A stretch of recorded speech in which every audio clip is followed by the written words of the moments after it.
We're in an information environment where we're not going to be able to know, even if they hand us the data, we don't know what it means because there's too much corruption. No, but also that, too much corruption means that even the correct data will not be utilized. I mean, look at your ivermectin thing. The data is there now, right? Yeah. Look at lockdowns. The data is out there, but they are deliberately not allowing the public to become aware of the fact that these things fail. And even though the data is there for the public to see, who goes and looks up the science behind lockdowns? What we need is the front pages. That won't happen. And so if the institutions aren't for the people, it doesn't matter if Dell gets his data. Right. I mean, and yes, exactly. And that's what I mean by we're at ideological war. Well, so they're not playing by the rules. No, they're not playing by the rules. And they are also, they have put us in grave danger because it is not like the people who are structuring the narrative and denying us access to information are good at managing things, right? They're obviously terrible at it. And so the point is, nobody is looking out for us, right? They are as deluded as we are confused, and it leaves us in terrible jeopardy. There's a problem though when this happens, Brett. Because the more you keep a lid on something, it's a pressure cooker moment, right? Now, you and I are having this lovely, genteel conversation, but there are people out there that aren't as genteel, noticing things that we're noticing just because they're not living on the system. By definition, they're the underworld, right? Yeah. And in moments like this, if you keep trying to keep a lid on the truth, things blow over because at the same time, you're expecting people to behave the same way. Bring me your child so I can jab them. Yeah. Everyone knows it's not good and you're still telling everyone it is and your front pages aren't that incrementally grows to a point where if the democratic institutions are no longer serving the people, what do people do? There's going to be riots with the food shortages. Well, what they're doing is they're creating, look, if you don't have somewhere to go to sort out what makes sense, what's the best we can, given that the official sources are clearly not informing us. Yeah. What can we piece together? If you don't know where to go or who to trust to start piecing things together, then your only line of defense is some kind of radical cynicism, where you just don't trust anything, right? Because if it's a garbage environment where, the noise is out competing the signal. Yeah. And then what happens? What grows in that environment? Right. What grows in that environment? Now, dude, I've been trying to raise the alarm. I mean, who else other than me to talk about the dangers of rising extremism, yeah? The problem is, again, you've got a scenario here where now the way in which people are shutting down something, it's like, Robert Malone knows mRNA technology because he fucking invented it and holds one of the inventors of it and holds the patents on it, right? Yep. So if I am speaking to Robert Malone about mRNA technology and he says something and then, you don't know what you're talking about, which is what that Muppet in Vice News basically wrote, yeah? Right? And it's like, hold on a minute. So back to the thing, you're talking about evolutionary biology and who've never gone beyond GCSEs in biology, right? Sit there and, Brett, man, you don't know what you're talking about. What is wrong with people? So we're talking about scenario. I'm talking now here back to that point where it's like, if you can recognize what's going on, right? This is the moment we're in, right? And there are people raising the alarm.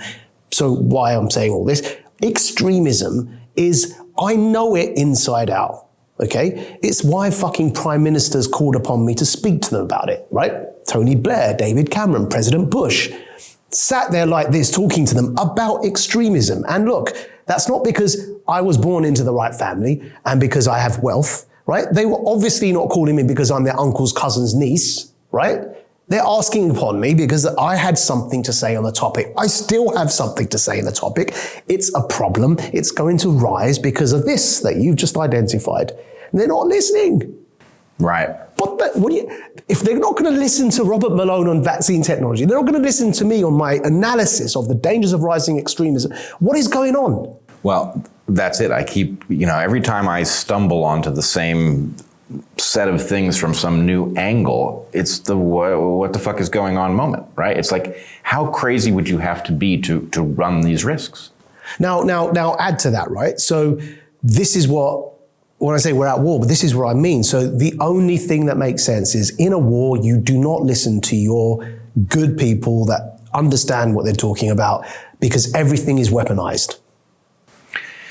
Well, they have specifically and viciously marginalized all of the people who are trying to... For the common good, which is a war excuse. I mean, look, let's be honest, we don't know why they did it. They could be insane and arrogant at a level that is hard to imagine, or they could be up to something we don't understand. We don't know. So Jack Posobiec just went to WEF Davos, right?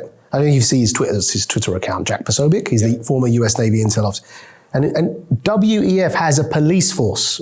Obviously, they're local police with patches, but they have a WEF patch on them. They just arrested Jack for filming. So the Davos summit is happening, and they've got their own global police force in the form of co-opted local police serving as WEF police, arresting journalists. Now, do you take the view I do that this is going to get a lot worse before we start seeing anything start getting better? It is likely to get a lot worse. I will say, and among the things I probably shouldn't say into a camera is this. I think we shocked them over the course of this COVID madness. Now, I don't know about you, you're sitting here now independent. You had a job with a very large audience and, basically everything taken care of except you delivering the content. And I will say, this change, your set is a marvelous upgrade. Your last set was thanks, man. Your last set was a crime against humanity. But this is not this. So my producer Hayden, and it's her work, man. So yeah, well, this is much lovelier, much easier on the eyes and all. But nonetheless, those of us who did the job, who actually chased this stuff down and talked about what it was, I believe we had a very big impact on how many people were fooled. And it doesn't mean that most people weren't, but the number of people. So they didn't see us coming, you think? Well, here's my model. We're up against something, and I just for shorthand call it Goliath, okay? I call it the Death Star. The Death Star, all right. Well, Goliath is going to be some fraction conspiracy, and if you think it's not a conspiracy, then you don't understand that, a boardroom that is trying to make a profit on pharmaceuticals has a fiduciary obligation to conspire on the behalf of its shareholders. You don't understand that Senator Palpatine was really Emperor Palpatine, So anyway, so there's some fraction of, well, I guess maybe if I say collusion, that means it's inherently illegal, but whatever, people conspire on their own behalf. And then there's some fraction of it which is an emergent property, right? It's an emergent property of the system and the way information flows. Here's the reason that that's important. We don't know what the admixture is. It could be mostly emergent. It could be mostly conspiratorial. We can't tell. But the part that's emergent is effectively an adaptation, right? It's evolved. And here's what's important about that. An evolved entity is not good at fighting things that it's never fought before, right?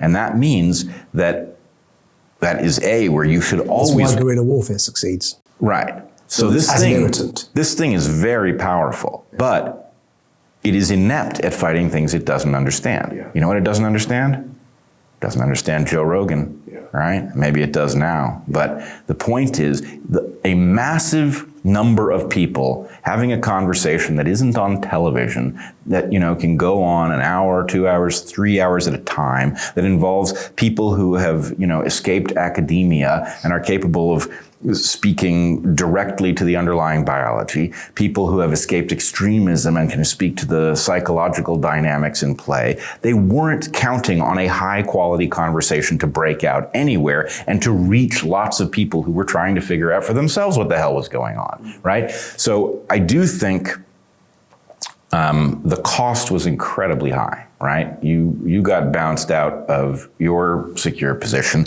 Heather and I certainly got bounced out of ours.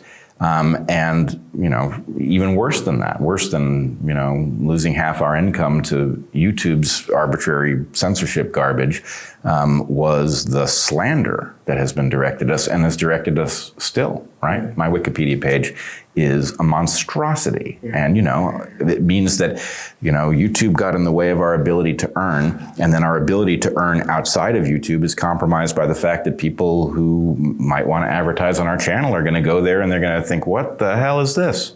So anyway, they made a lot of, it was not a battle that did not inflict a lot of damage on us, but I believe that our successes are something that we should note.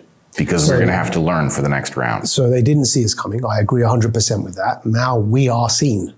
Yep. So when I said guerrilla warfare is why it works, I said, well, it's an irritant because it works up until a point. Right. until the attack walkers come along, right? And then you're like on this little Jedi bike and the AT-AT walkers are coming with their 4 legs and their laser beams and they're shooting at you from above. Right. So we got a problem here because, we are still, as good as we just did, we are still massively outmanned. Oh, believe me, this is why I'm distressed because we did not cross the threshold we needed to get over. The threshold was agreement on lab leak, early treatment, vaccine safety and effectiveness. Once we get those, then the point is there's an obvious conversation that has to happen. Yeah. How did that occur, right? And we didn't get there. I'll tell you what we are. We're Rocky 1. We still got to beat Apollo in Rocky 2. All right. Yeah.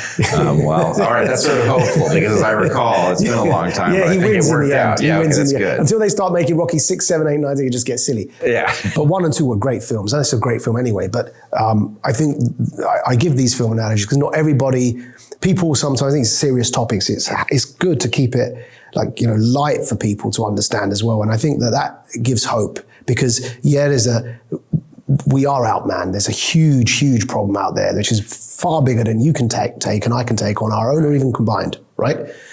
We have found each other. And that's another good point though, right? As in we already knew each other, but within who we knew, we then found each other within a group of people that was already pretty damn good, right?